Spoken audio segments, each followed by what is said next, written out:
Değerli arkadaşlar, herkese kolay gelsin. Şöyle bir kısa video çekmek istedim. Aslında bir yıldır bu uygulama var ama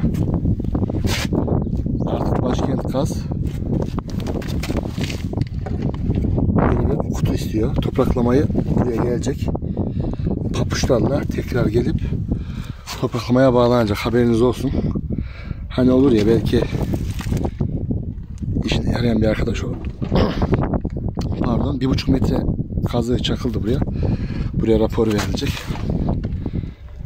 Herkese hayırlı işler arkadaşlar.